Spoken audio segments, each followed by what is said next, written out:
Just a quick introduction to our presenter to kick things off. So Daniel Osbourne is a senior transport planner here in the Arup's Adelaide office. He calls himself a little bit more of an urban transportation plan engineer, as he brings a strong data-driven approach to planning, design, and policy development informed by the work of globally recognized thought leaders. He has some key skills in public transport infrastructure and network design, human-scaled street design, and spatial-driven data analysis. And once again, he'll be giving us a little bit of insight on some of the trends that are developing here in transport, and that will help set us up for the rest of the conversation for tonight. So everyone, please welcome Daniel to the stage. Thank you, Ken. Yeah, so I guess I just wanted to give a bit of a short presentation to set the context for tonight. Like, we've got some really excellent panel speakers tonight, and that's who you're here to see. You're not here to listen to me. So I reckon this will be 5 or 10 minutes, and then we'll get straight into it. But really, just to set the scene for what we want to get into. So let's go.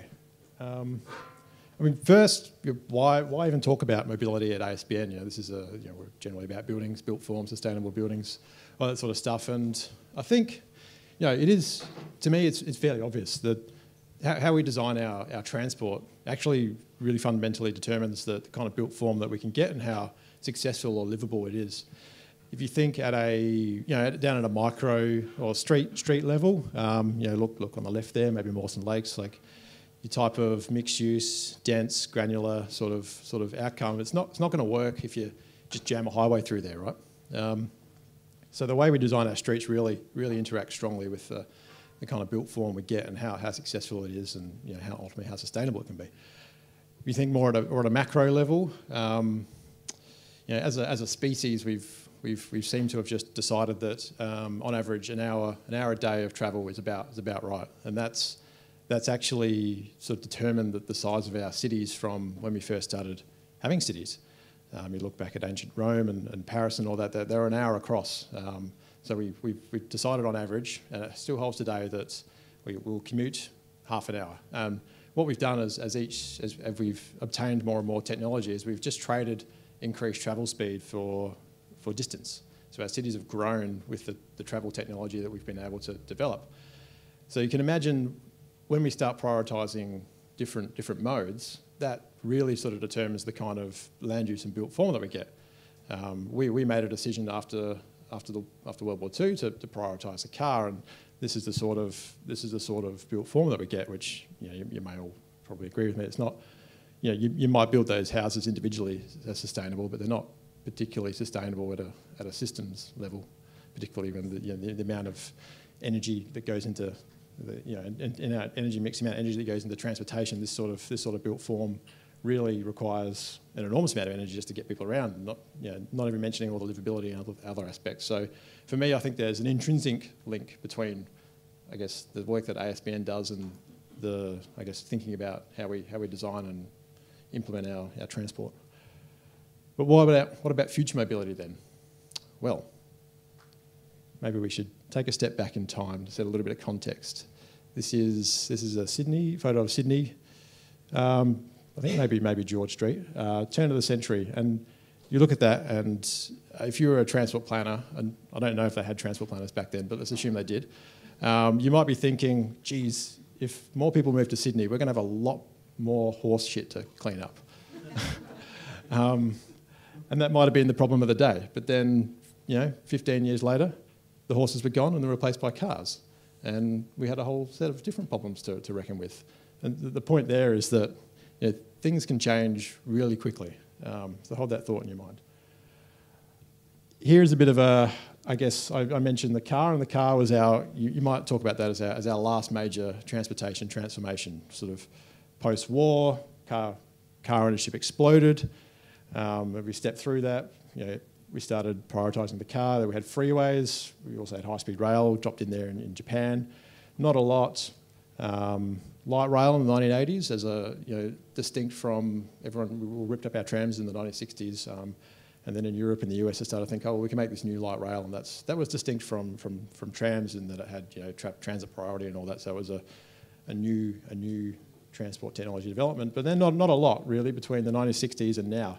So 2004, we had the first DAPRA Grand Challenge, which was a US government autonomous vehicle challenge, and most of the people that were in that challenge since went off to work for Google and Cruise and all those sort of companies. It really catalysed the autonomous vehicle revolution that we're going through. And then we had Amazon Prime became a thing.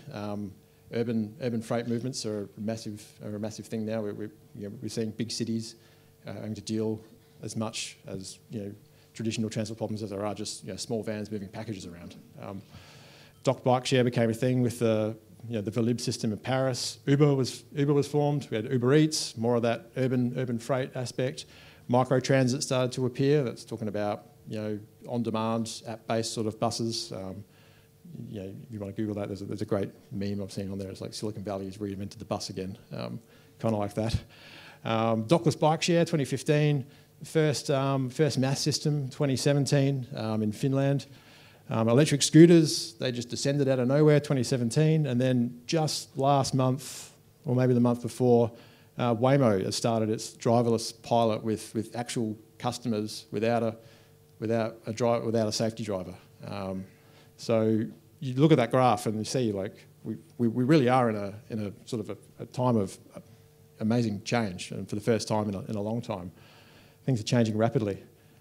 So we don't know where we end up, but if we think what happened 50 years ago, we know that the impact on our cities will be profound. And if we want to shape the outcome, we need to talk about it, because if we don't talk about it, the technology boosters will be talking about it, and they'll be driving the conversation. And that generated a certain outcome, probably getting towards 100 years ago, that 100 years ago, jaywalking wasn't a thing, and the automotive industry was going through an existential crisis. Cars were killing people. There was questions around, well, do we allow cars in our cities? And they came up with this idea of jaywalking, that it's your fault that you're walking on the street and getting killed. And that basically managed to save the automotive industry. And if you think it won't happen again, there is a lot of discussion around the people that have an interest in automated vehicle technology, that we can't deal with these pedestrians, they're a problem. What do we do with them? Maybe we just get rid of them. So hence why I think it's really, really important that we as, not technology boosters, as city planners, people involved, interested in sustainability, need to start talking about these issues to shape the conversations we have. And I guess I just wanted to, this is less about me and more about what are some smart people that aren't technology boosters saying in this space. So Dan Sperling out of UC Davis wrote this great book called 3 Revolutions in Transportation. I think he really encapsulated the idea here that perhaps we've got 3 things going on. We've got an electrification revolution, which promises to remove tailpipe emissions from our transport system. We have the automation revolution, and then we have the sharing revolution, that app-based sharing economy type thing. And then those things combined, perhaps you could distill them down into sort of 3 ways we might go. There's the business as usual. We just keep doing what we're doing. I think it's unlikely. And if you put that aside, there's probably 2 main ways we might end up, assuming we achieve electrification and we achieve autonomous vehicles.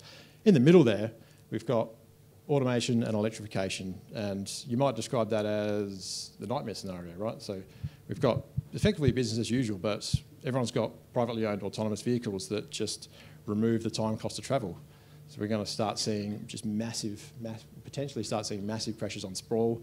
You want a massive block. All of a sudden, you can own an autonomous vehicle, live out in the sticks, and commute into work like you're on a train, and do what you want to do. Or with the right steering, we have what you might describe as the dream scenario, where actually we use these technologies combined with the sharing economy to actually we remove the driver, so we remove the cost of operating shared vehicles, and we use that technology to increase the average occupancy of our vehicles. So all of a sudden, we've out of our same assets with the same general behaviours, we've increased the capacity of our network, 3 or 4 times. If we can get every shared AV with carrying around 3 or 4 people. I think that's a really nice way to sort of think about it and keep that at the back of your mind, particularly as we talk about the likelihood of people wanting to share AVs. So now Graham Curry at Monash University, very well-known professor of public transport in Australia. Hopefully you've heard of him.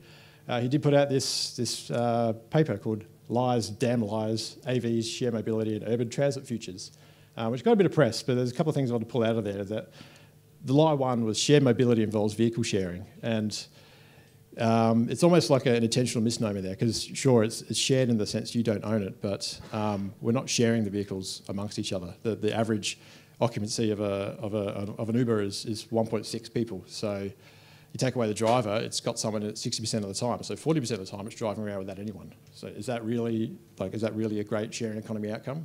Don't think so. And lie 2, shared mobility is growing and transforming vehicle use in cities. Well, maybe not. The graphs on the middle there show that yes, the number of cars and number of users of these services are skyrocketing, but put that against what's actually happening on a broader sense in the network. Average occupancy is going down. And it's tending towards 1 during the peak period when we most need the most capacity. So, yeah, the sharing aspect is maybe a little bit cloudy.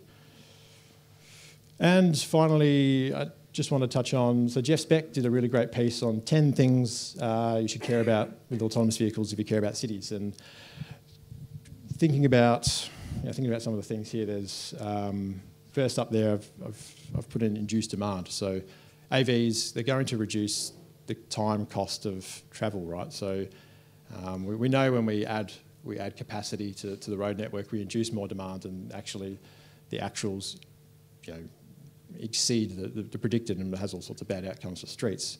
AVs are going to do that, but a different way, by removing the time cost of travel instead of the actual time of travel. So what does that mean for our streets? We talk a lot about AVs potentially having capacity benefits, swarming AVs and all that, but I guess you go to the middle, and I felt a little bit cliched putting that in because you've probably all seen it a million times, but the fact is autonomous vehicles are going to take up the same amount of space as regular vehicles. You might get some capacity benefits on the freeways where they can drive a little bit closer, but in an urban street environment, the fact is that right out there it's quite pleasant. I don't think anyone's going to accept a swarm of AVs that driving 1.5 seconds behind each other, just whizzing through. So the capacity benefits of AVs in an urban environment are not going to be there. So we're just going to end up with a hell of a lot more congestion potentially.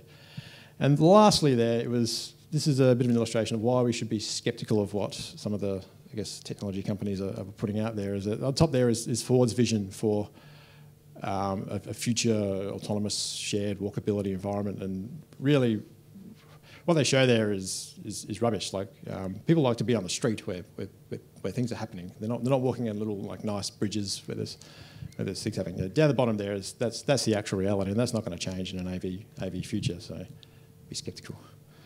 I think what I wanted to really get across there is that we hear a lot about these technologies, but we largely hear about it from the people who have an interest in these things. And when you start to dig a little bit deeper around what people who have an interest in cities are saying, perhaps the picture is not so rosy. So, and I had a nice quote here. We need to be thinking about moving people, data and freight, not AADT and VKT. And I think that's agnostic of technology. That's the way we're moving. So that's all I had to say. I would now like to welcome our esteemed panel for a bit of a discussion. So if you could each make your way up through the rockstar curtain and take your seats.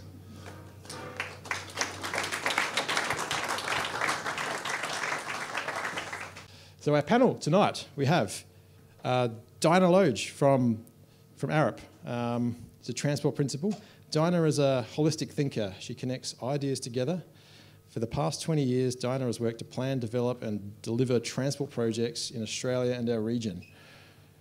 While this has included major infrastructure in the regions and the cities, Diana's specialty has been tricky projects, the first integrated transport project, the projects that were strategically important, and those that were politically sensitive. So that's Diana. You want to just... And we also... Thanks. And I'm doing this in the order that I have on my sheet, not the order they're sitting in. So we have Amelia McCabe. Amelia is a psychologist and user researcher with the Global Centre for Modern Ageing. So she's a registered psychologist and a user researcher with a passion for human-centred design and aged care. Amelia specialises in the integration of empirical research and user experience to deliver commercial insights and enterprise-based reports to clients.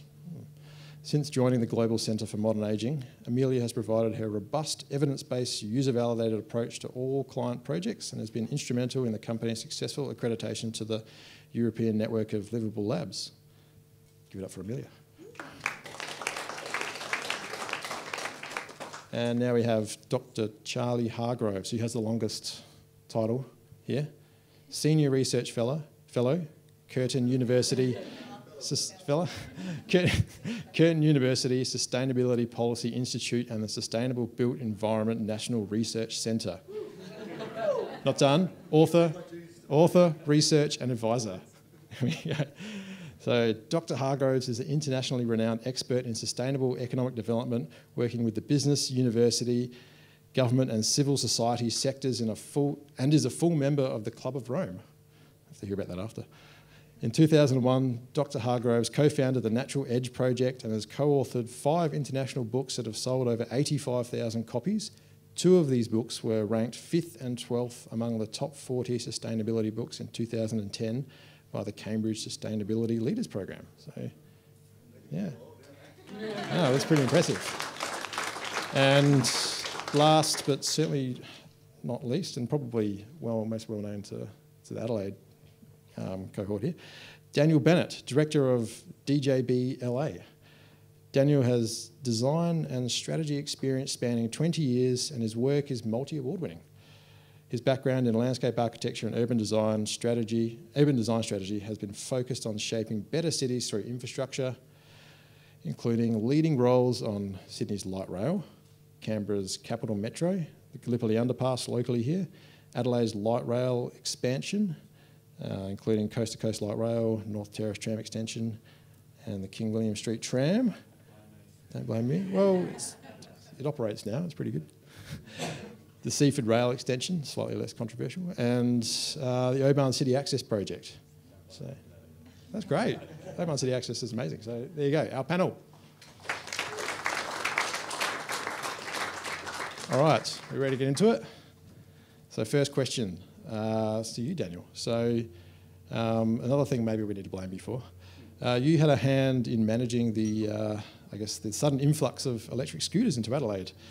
And this seemed to have gone quite well. But longer term, do you see micro-mobility options being a significant part of the transport mix necessary to support our denser, less car-dependent neighbourhoods envisaged by our government? Wait for it. And in what ways do we need to shape our metro areas to better encourage an array of active mobility options? And I guess once Daniel's finished, the panel is welcome to add any extra comment. Thank you, and thanks for having me tonight. I acknowledge we've got some elected people in the audience, which is always fantastic. I think e-scooters is one of those things that I think you illustrated it well, Dan. I think it's one of those passing fads. It's one of those things that comes and goes, and I had a great mentor from the City of Melbourne, a guy by the name of Rob Adams, who I met quite a few years ago before I took my role at the City of Adelaide. I was Director of Design and Strategy there for a number of years. And he said, forget all the crap.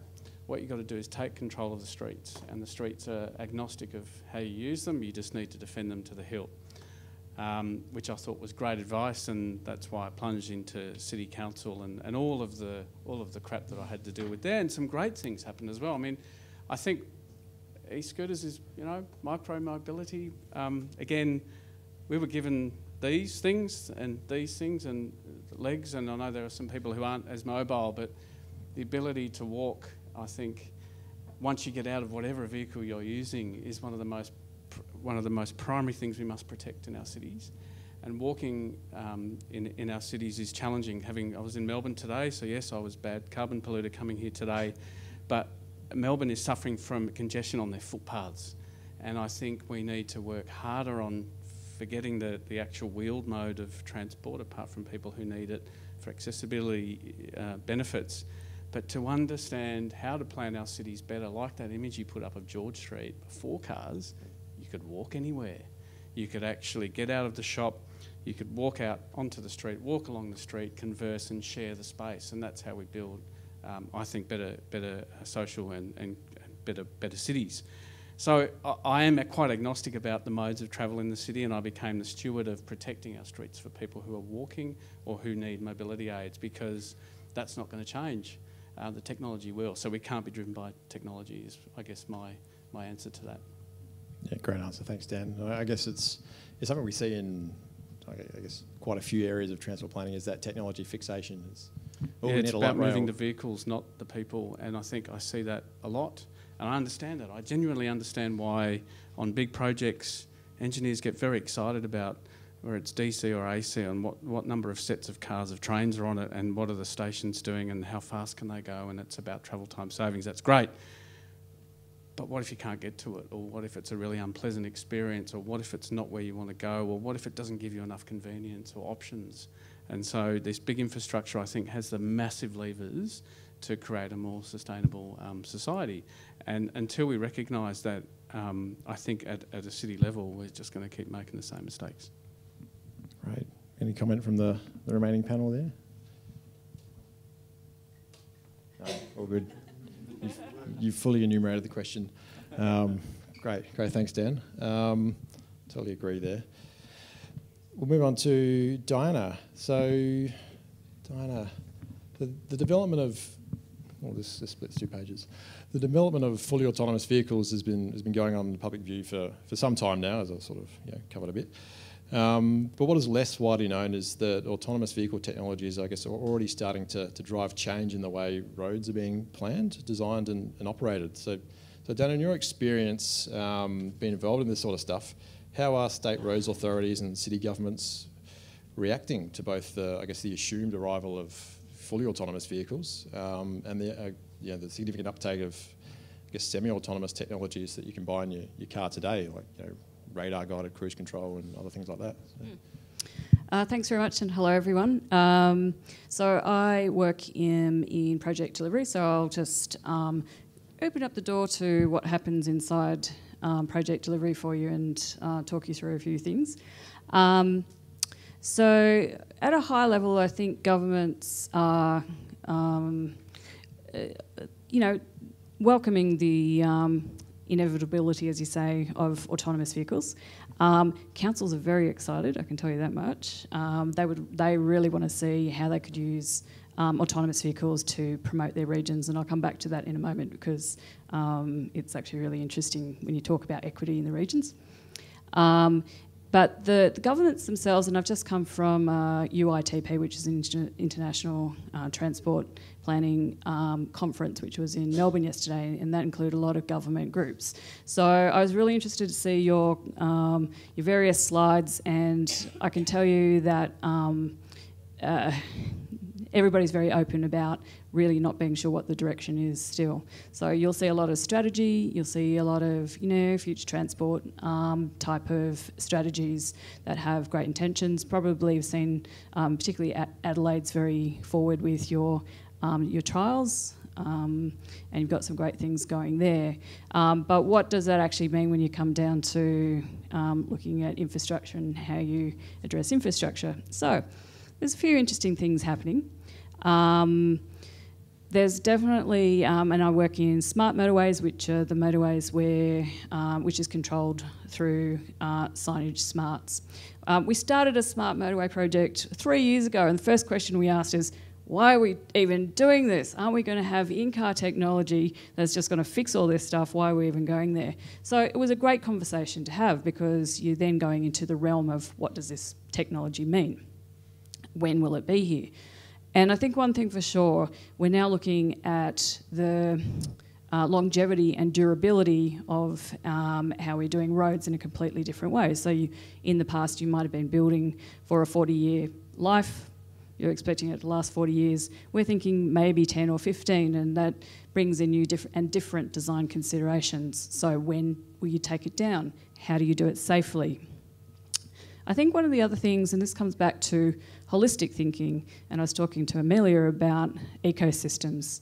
And has everybody heard the word ecosystems sort of tagged to future mobility? Oh, it's an ecosystem. What does it mean?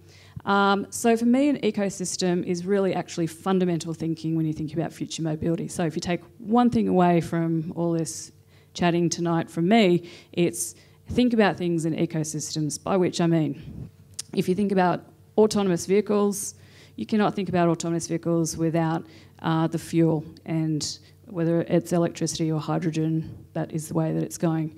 You cannot think of it without data.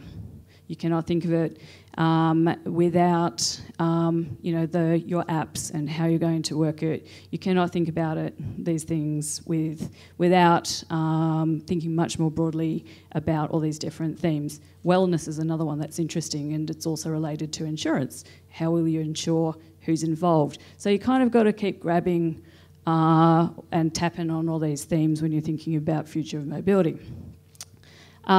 So we started to do that in our project. So what else would we have to think about if we're actually going to future-proof this project and provide something that's sort of more of a bridge to what this future of mobility would look like? And one thing that we came up with that I can share with you, are there any engineers who do signs and lines at the moment in the room? Shout out. Good job. Used to be the most, oh my God, you poor people. It used to be like the end of the job, and it was very undervalued. Signs and lines is now all about the future of wayfinding, and how exciting is that topic, because you start to branch out again into this ecosystem of many different things. You look at signs, not just your digital signs, but look at the technology and the data and what that can do. Can we use data not just in a reactive way to tell you which route to take? Can we use it in a proactive way to actually balance out the network? And there's a lot of work being done at the moment around this thing of, can we balance out the network to in a way that you don't have to build your way out of it? And that's a great sustainability outcome. So it is an evolving space for every opinion where someone says, A, someone will say B. That's normal. Everybody's trying to work their way through it, but it is a really exciting space to be in. Wow, thanks, Diana. That was really, really enlightening response, I think. Thanks. It's interesting to think about the ecosystem aspect as well. You might say that our cities are probably the most complex ecosystem we've created, and probably it's a mistake, I guess, to consider these technologies in isolation. So, thanks. Let's go on. Oh, yeah. Okay, we'll go over to Amelia. So Amelia, the Global Centre for Modern Ageing has been evaluating trials of autonomous vehicles and their fit with aged care facilities, which is pretty exciting, I think. Could you tell us what insight these trials have provided your team, I guess, what you're able to say? And can autonomous vehicles help ageing communities with access, mobility and social connectedness to the benefit of their health and well-being? Great question. So we did a trial of an autonomous vehicle earlier this year. So we ran it for 10 weeks in a retirement village down at Port Elliot. And what we found, so there's 330 residents living in the village. They live independently in independent units. Car transport is a predominant form of transport to go out of the village, and walking is a predominant transport within the village. And so we introduced the autonomous pod, and we still had the legislation back then that we had to have a chaperone within the vehicle. So we were able to transport 3 people within the vehicle, and it ran on a couple of loops, connecting people to the community centre and the front office. And what we found during this trial was some really fascinating insights. So obviously I'm a psychologist, so my interest is how are people relating to the vehicle, what is the user experience. And what we found was that people really loved the technology. They found it safe, they found it reliable, they responded really positively to it. to your point, Dan, earlier with the scooters, what we found, even with the population, the average age in the village was 78, and even with that population, they wanted to keep on walking. So for them, it was a real challenge. We had people with walking frames saying, no, I've chosen to live here and to continue to be active and mobile. I choose not to take the vehicle because I want to keep on challenging myself and walking throughout the village. The other thing that we found was what people wanted to see.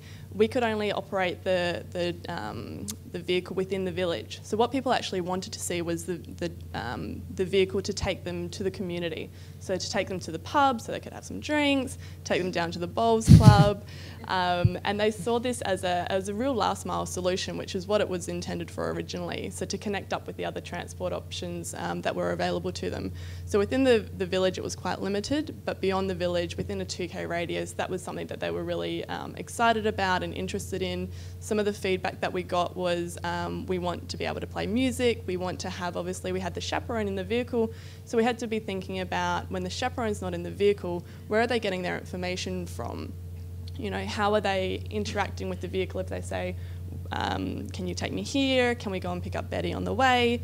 The other really interesting thing that the developers talk about with the vehicle in terms of people who may be starting to have some cognitive impairment is that the facial recognition can start to recognise this is Bob. Bob lives in unit 53. He's likely, it's 5 o'clock, he's likely to be going home, we can take him to unit 53.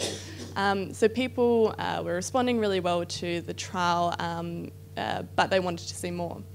And they wanted to keep their mobility as well. So it was this really interesting, really fascinating trial that was by all means successful in the environment, and to get that immediate user feedback. So we did surveys, we did observations, we did co-design sessions. We were part of that environment, seeing how it all worked, whether an app was easier, whether a telephone call was easier, working through some of these user challenges. Thanks for that. Yeah, really great response.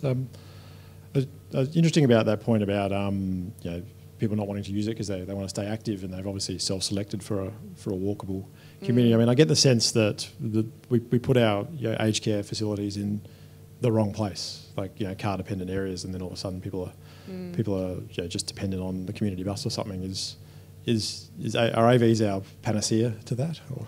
It's interesting. So I think the community bus can take them so far, but that it's then the last mile opportunity as well.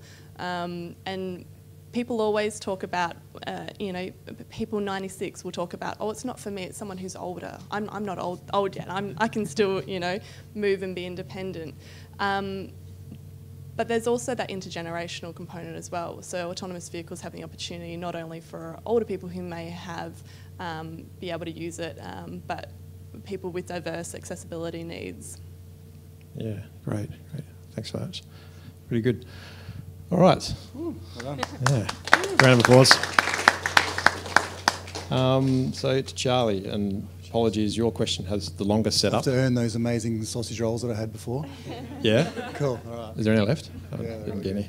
There's some But- left out there. Oh. Try. But you have got the longest setup, so please listen closely. So, I'll take notes. all right, I'll try and get through this. If we accept that a more sustainable urban form for Adelaide means more density, maintaining livability and avoiding an outcome where we've just stacked density on top of car dependency clearly means building more high-capacity public transport. And I think Lightsview, if anyone knows, is an example of just the terribleness there. They've stacked density on top of terrible public transport access. So all you've done is just created a car-dependent area with more people. And the problems all associated with that.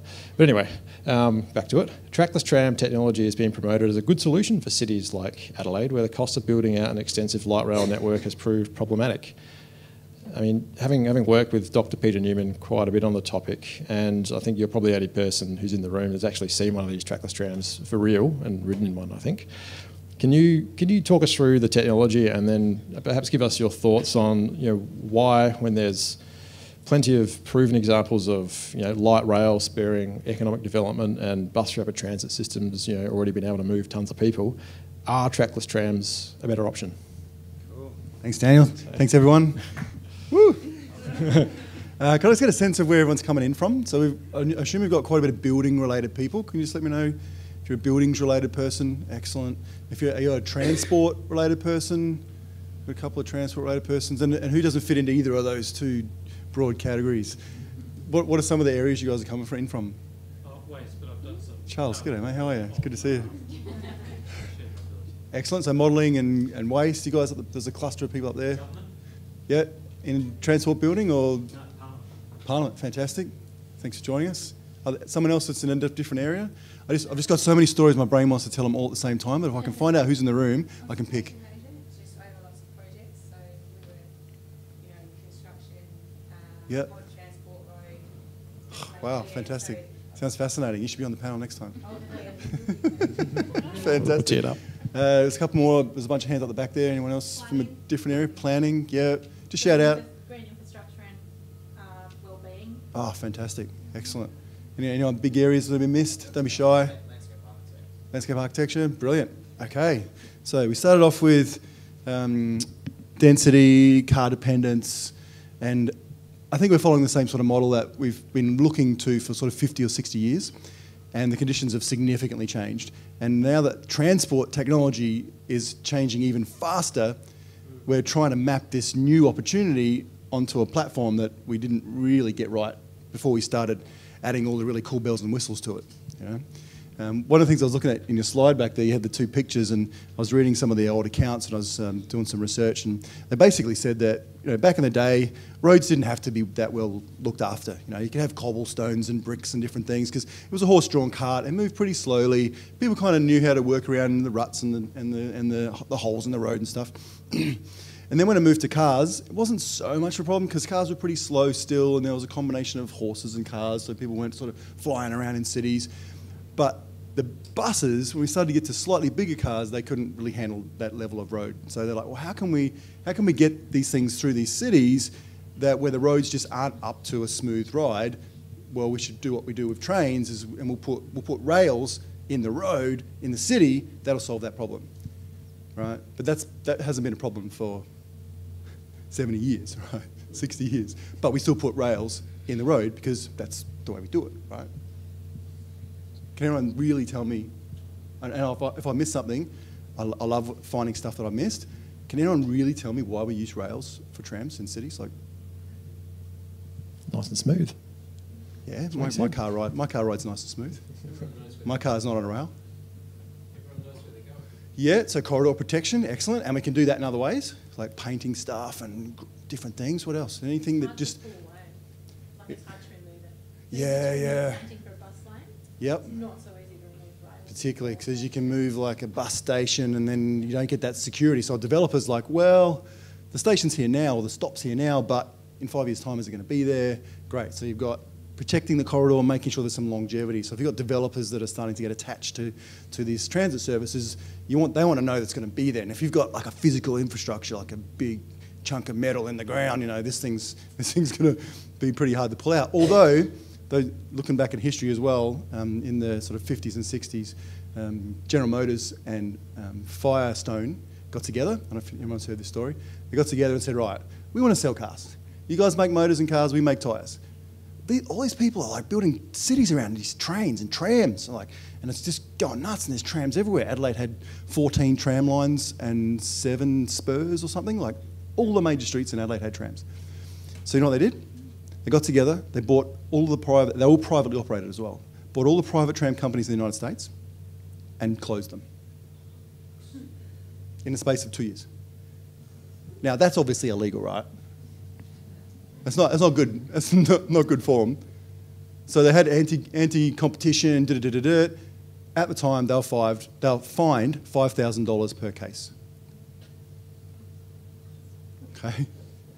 So when I see these sort of stories, it's like we're kind of stuck with these systems that we've kind of forgotten why we're doing them, and we even find ourselves kind of protecting them and defending them when we're not really thinking about, is it actually the sort of thing that we need for our cities? What we need for our cities is mobility, right?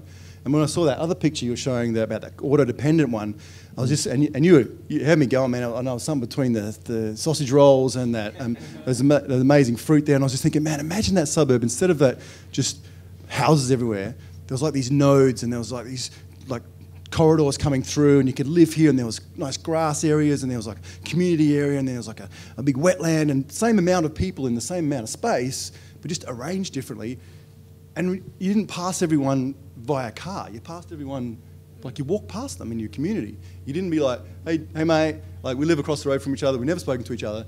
Every now and then we leave the house at the same time in the car, and we're like, you know? And that's kind of what we put up with. So it's probably strayed a long way from where I was supposed to be.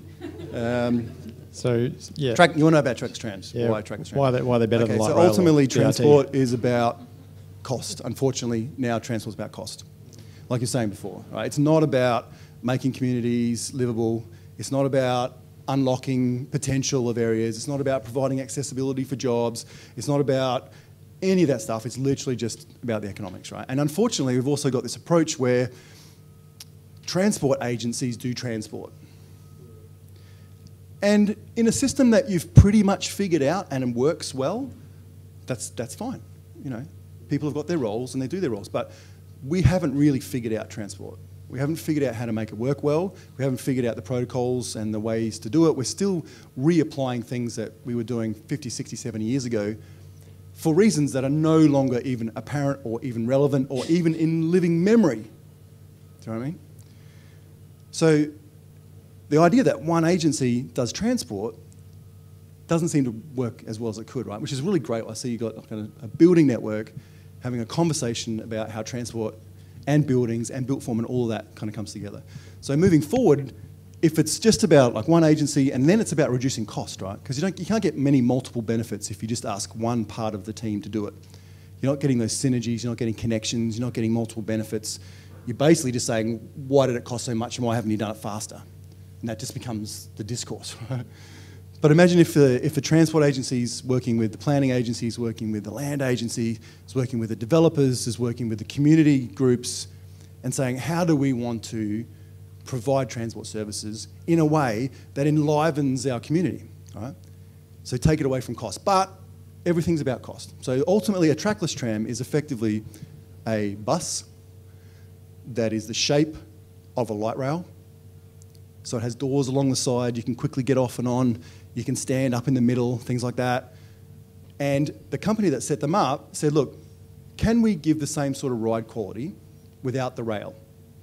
Because you get, the main reason is ride quality, right? You get a bit of a pothole and a speed bump and stuff like that, kind of jiggles you around, you don't want to do that. Can we get the ride quality? So a company in China called the CRRC, the world's biggest high-speed rail company, and they figured out how to stabilise trains on rails doing 300-400 kilometres an hour. So they've got stabilisation technology and like the boosters and compensators, and like they've got this thing kind of just humming through the middle. And I don't know if anyone's travelled around a bit and travelled on one of these high-speed things. They're pretty cool though. So they said, well, what if we take that tech out of there, take the shape of a light rail, take the running gear of a bus, and stick it all together?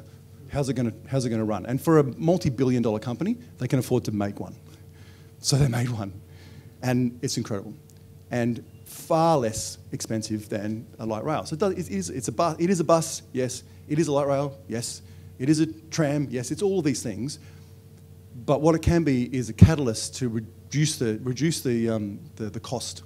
So it becomes something that's feasible, particularly for developing countries and for other cities. So the cost comes down, you're not putting rails through, you're not putting overheads, you're shifting to batteries, you've got your nice rubber tyres. You do have to be careful with your pavement, but in most of our cities, our pavements are pretty good, right? Like potholes get picked up pretty quickly.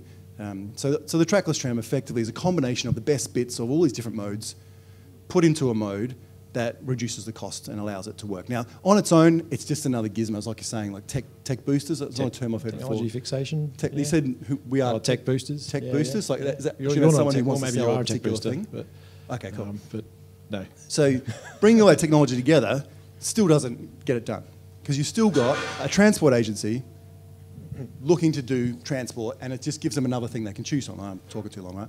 Another thing they can choose from. So the trick is what you guys are doing tonight. That's what I'm really excited about all this, and it comes down to people, right? So if you're working with land development agencies, so you're working with the property people and the transport people, that's when you can really unlock it. And we call it, instead of a transit-oriented development, where you sort of have a development that's kind of connected to some sort of transit service, we call it a transit-activated development. where the transit actually brings people to you, which increases the feasibility of the development. So the development attracts the people, the system brings the people, and it all reinforces each other. Awesome. Thanks, Charlie. Give it up. Really interesting. I guess you definitely it was a bit of a complicated question, and I think you fully answer it. And I've seen a few themes coming through, and probably the main one is we're here talking about future mobility for livable cities, and it's walkability seems to be coming through. We've all touched on that, which is interesting because I guess we've been able to walk since the beginning of time. It's not a technology, but yet here we are talking about it at a future mobility technology event. So take from that what you will. I had a few questions prepared to the whole panel, conscious of time, and I reckon keep our responses pretty short. But I have one I wanted to pose to the full panel because I thought it was a good one. So you can decide amongst yourself who wants to answer first, and you don't all have to answer it. But here we go. Adelaide is highly car dependent. So we can all accept that. But I mean, to be honest, we don't really suffer that much for it. We're not Melbourne, we're not Sydney. We don't have crushing congestion.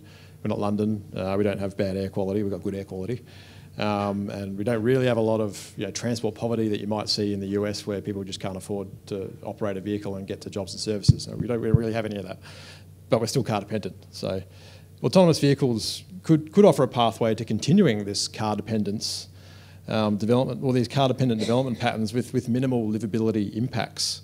And I mean, the opportunity to live in an affordable house on a large block in a well-landscaped suburb is clearly something that many Adelaideans value.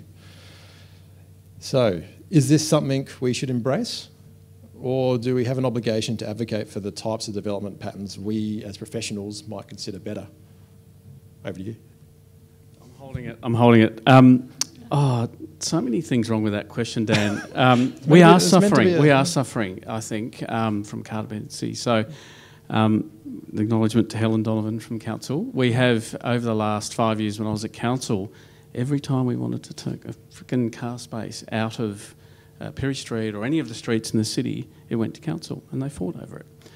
And so the rationale for that, and this is where half the problems are, or most of the problems are in my mind, is the assumption that cars coming into the city bring economic activity.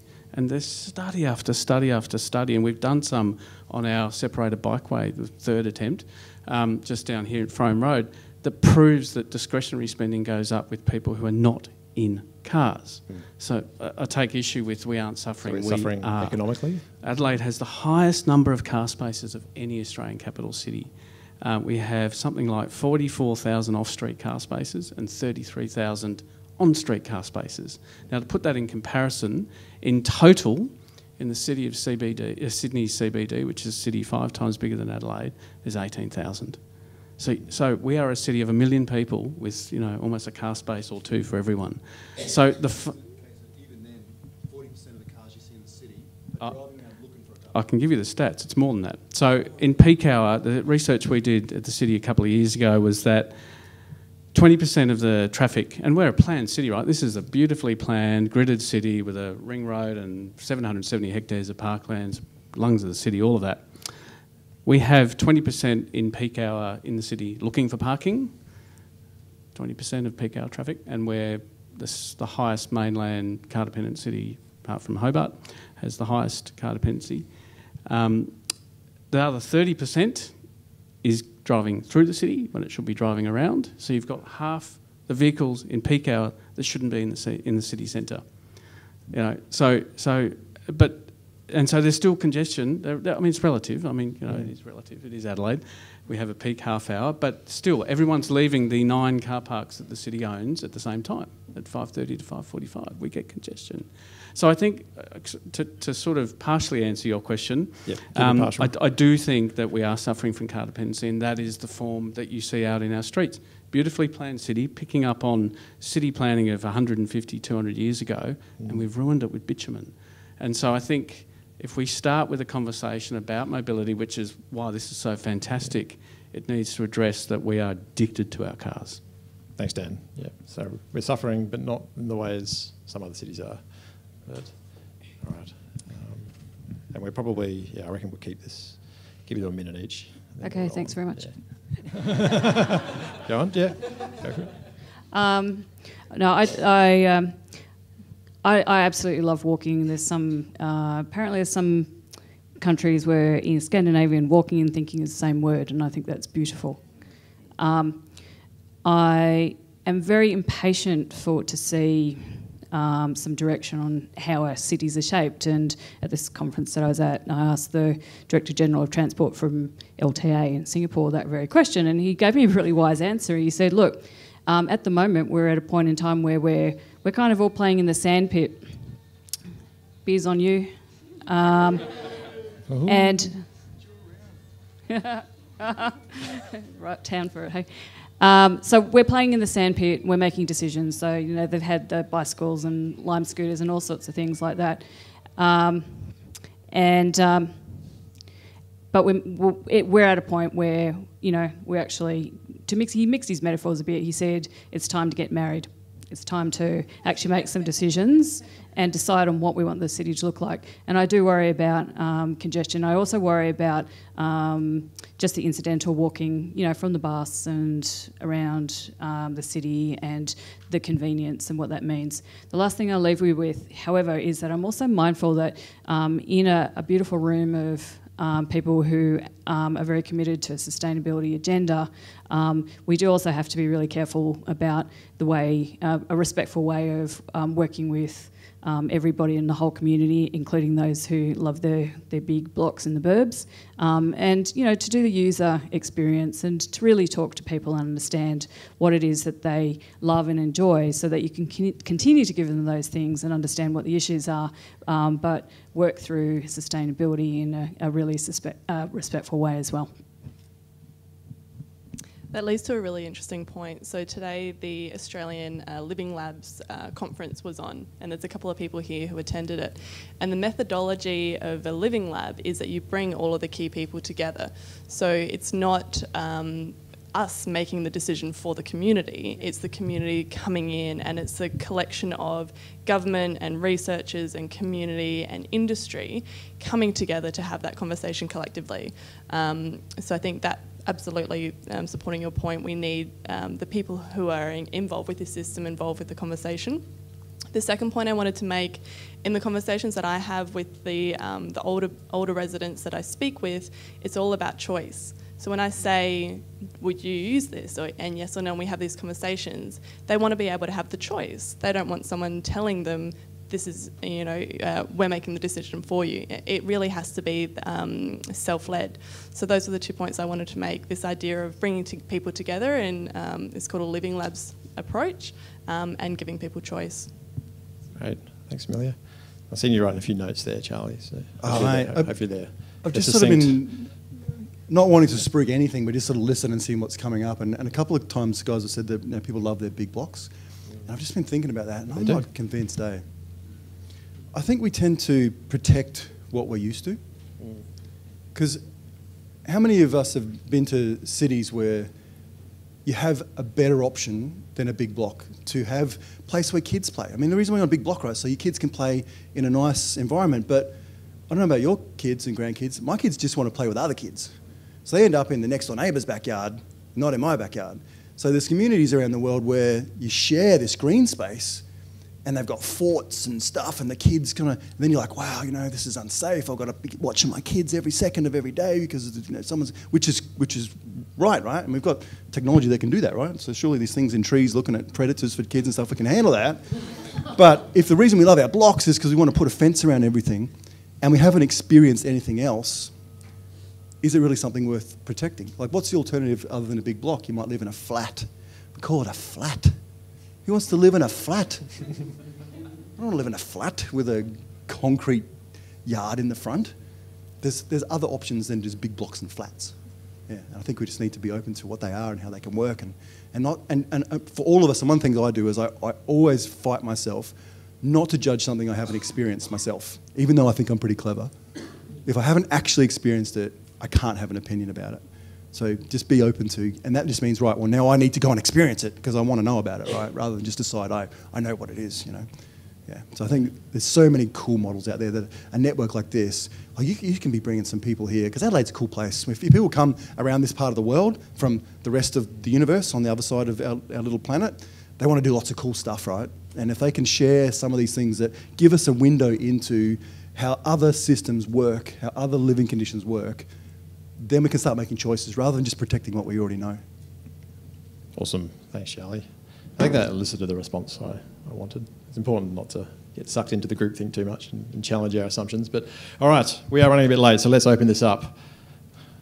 Mark Parnell. Yeah, question. Sorry, Parnell, one second. Once again, won't amplify your voice. No, thank you. Mark Parnell. I'm a Greens member of State Parliament, and I sit on the Parliament's Environment, Resources and Development Committee, which is responsible for town planning. Now, my question originally was prompted by something that Daniel said, a couple of things he said. It was about protecting the streets. Other people have talked about protecting the corridors. I was disappointed to hear that the electric scooters are a fad. That's how I got from Parliament House to here. Not because I don't like walking, but because I was running late. And I could do the 1.3 kilometres in 10 minutes when it would have taken me 20 to walk, and it cost me $3.63, according to what Ride just sent me. But when it comes to space, public space, there's a bill before Parliament, and this is my question, and I'd be interested in any feedback. How should I vote is the question.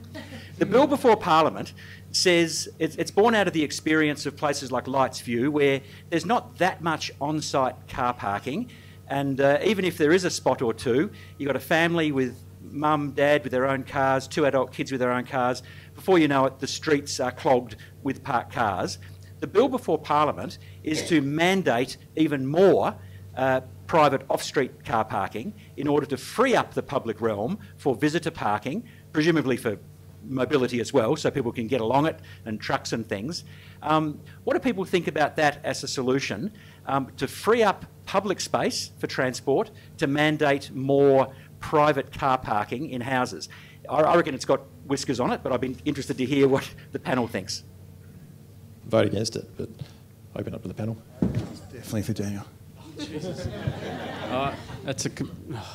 So this is my personal opinion, because I am the local president and I'm submitting to this planning and design code changes, and we've got some strong views on that as well. So that's my disclaimer, one of them, many.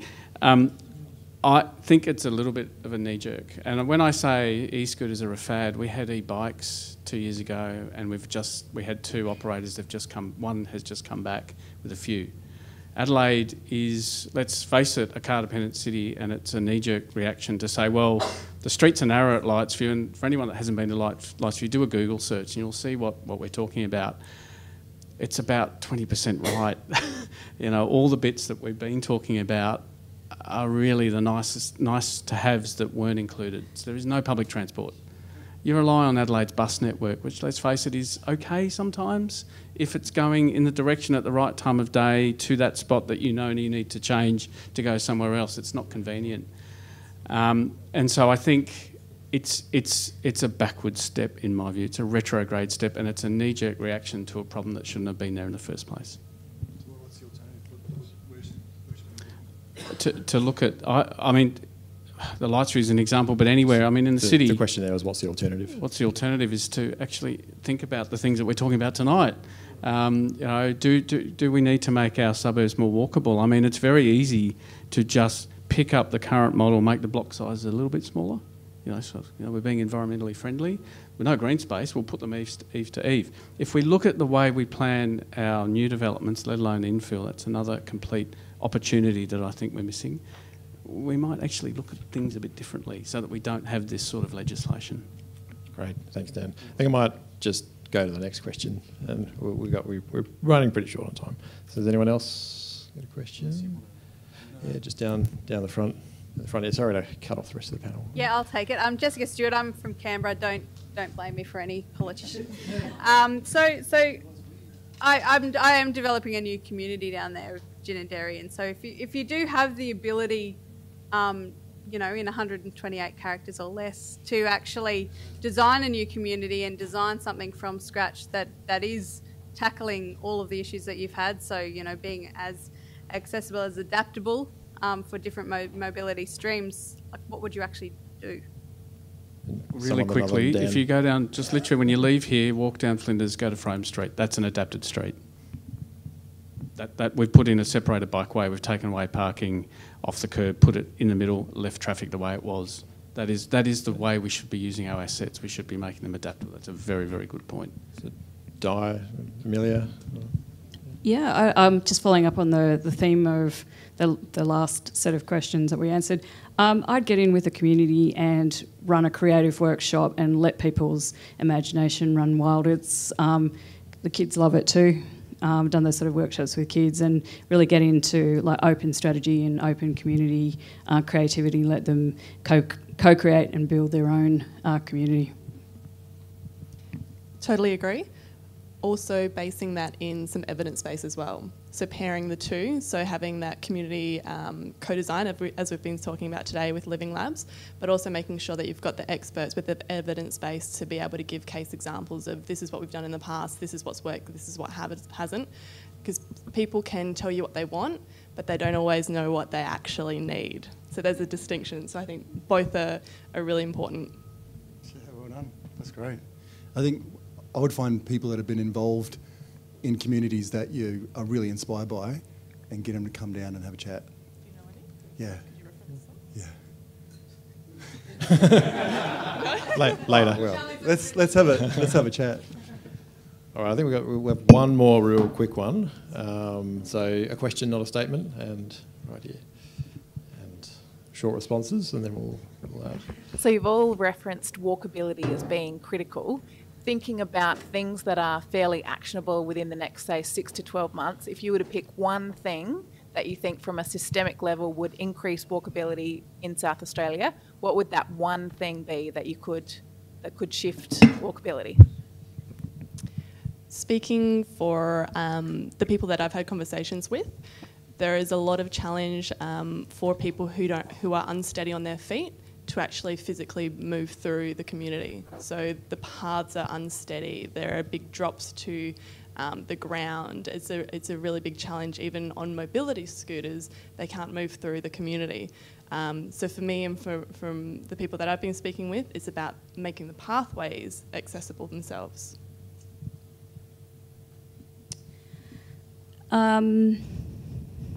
I'd have a play around with gamifying it, like, turn it into a challenge, put it on an app, how many steps, kind of go with a friend. And I know that I don't know if they still do it, but Qantas points like insurance used to give you like money back for walking as well as, some sort of like an incentive thing, yeah. Hello, I'm going to give you two because you're special. One is levels of service. So engineers and our asset managers love talking about levels of service, and that is in terms of asset life.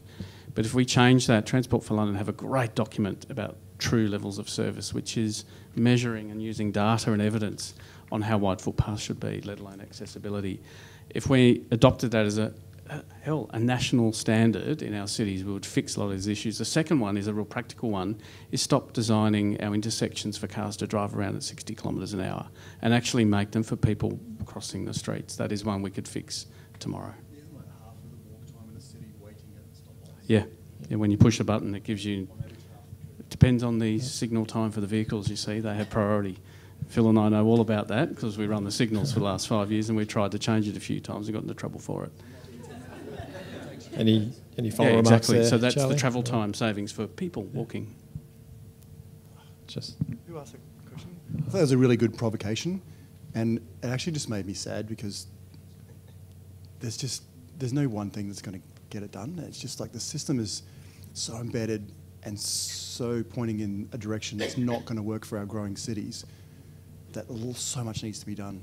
And I think that as a provocation, it's really good to make people aware that we've moved so far away from creating communities that we want to walk around in to we've got communities where we get in a box and we go to another box and we do some work in that box and we get in another box and come back to our first box and we meet exactly the same people we met yesterday. So thanks for the provocation, but I don't have an answer. All right, we might wrap it up. Oh, is there just one more up the back there? I'm a naive outsider here and happen to be fortunate to live in a very good community myself, but I've heard three things that connect for me, and I'm curious. One of the things that was said is that, people do not want to change. Like people do things because that's the rut, that's the way they've always done them. You know, I've heard someone else say they want more, people want more choices, all right? You know, so people want to be able to control their destiny. And then you're talking about gamification, the idea of creating motivators so that people make choices that change the way things happen. And I'm wondering if, aside from, I mean, I don't really know how government or you know, any of this works. I'm wondering if trying to create, because ultimately people build their communities, you know, even though they're surrounded by all kinds of regulatory infrastructure, it's actually people that build communities. And I'm wondering, how much does government and regulation focus on the ability of giving people choices that lead them down better paths without them even knowing it, rather than trying to create structures around them? I'm wondering, is that a strategy? Does that make sense?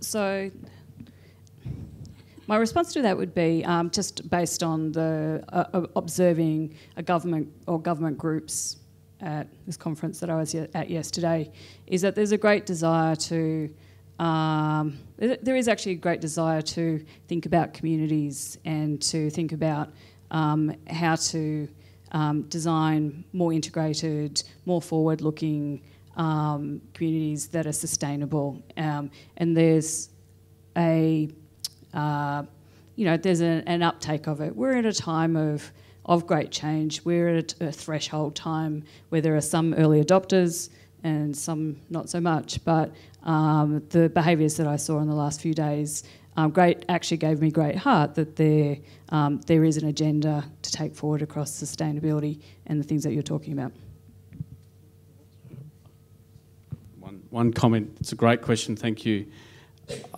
My simple response to that is we've got it too easy in Adelaide because, and I'm not picking on anyone in Lights-View, but you go and ask them, they've obviously invested in mortgage or renting or whatever they are, they're going to love it because they're there. And so it's really hard to get out of that pattern, and you see it everywhere. Even in the city here, we used to see it. I used to see it with people who, if I could be so bold, we're quite enlightened in this room and we really see some of these challenges, but a lot of people simply don't. They don't see that it's a problem to have 3 cars and a 4-bedroom house and a media room and no garden. I mean, fancy that. There are people who are still buying that, lots of them. And so until it is made harder through power bills, or maybe they realise their kids are addicted to their screens and they don't know what a tree is or how to climb one, it's those basic things, I think, that will start to change the mass, I guess not the masses, but the people who don't live in areas where they don't have it. Great, thank you. Any final comments from Amelia or Charlie? Another thought from Charlie. We love them. I have no idea what the word community means. I don't live in a community, I live in a suburb. I'm thinking about it, and the people we know in our suburb are mostly all of the friends of our kids from school, or their parents.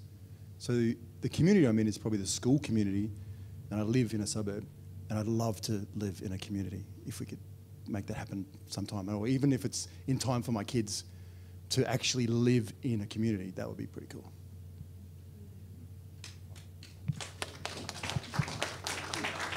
All good? Done? All right. We've run out of time, so I'm gonna wrap it up. I'm going to wrap it up now. So I guess the final remark from me is it's great that this has come back, kept coming back to things that, walkability and, things that we already know how to do well to design cities. And I guess the perspective there is that, technology is not the panacea, but it can help us do the things we already know how to do better. That's how I put that. But thank you, a big thanks to our panel.